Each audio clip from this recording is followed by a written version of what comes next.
بسم اللہ الرحمن الرحیم۔ سوال پوچھا گیا ہے کہ شوہر اپنی بیوی کا دودھ پی لے تو کیا نکاح ٹوٹ جائے گا؟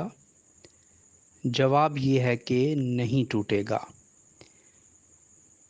ایک اصولی بات یاد رکھنی چاہیے کہ شوہر اپنی بیوی کے دبر یعنی پاخانہ والی جگہ پہ مباشرت نہیں کر سکتا۔ نمبر 2، حالت حیض میں شوہر اپنی بیوی سے مباشرت نہیں کر سکتا۔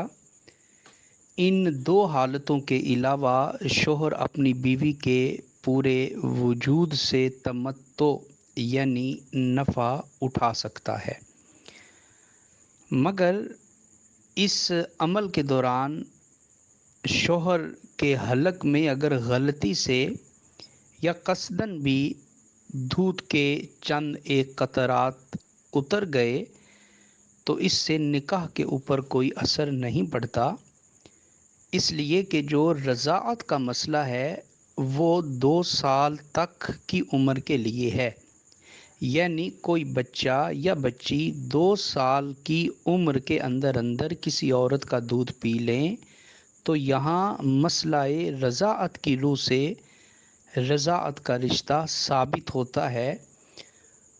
لہٰذا شوہر اگر اپنی بیوی کا دودھ پی لیتا ہے تو اس سے نکاح پہ کوئی اثر نہیں پڑتا۔ حضرت عبداللہ بن مسعود رضی اللہ عنہ جو کہ صحابی رسول ہیں، ان کے پاس ایک شخص آتا ہے اور آ کر کہتا ہے کہ میری بیوی کے پستانوں میں دودھ رک گیا تھا اور میں نے اسے چوس کر کھینچ کر باہر نکالا ہے اور اسی دوران چند ایک قطرے میرے حلق کے نیچے اتر گئے ہیں، تو کیا میرا نکاح ٹوٹ گیا؟ تو ابن مسعود جو کہ عظیم صحابی رسول تھے، آپ نے جواب دیا کہ اس سے تمہارے نکاح کے اوپر کوئی اثر نہیں پڑا۔ موطا امام مالک میں اس کا نمبر جو ہے 1777 ہے۔ تو خلاصہ کلام یہ کہ شوہر اپنی بیوی کا دودھ غلطی سے پی لے تو اس سے اس کے نکاح پہ کوئی اثر نہیں پڑتا۔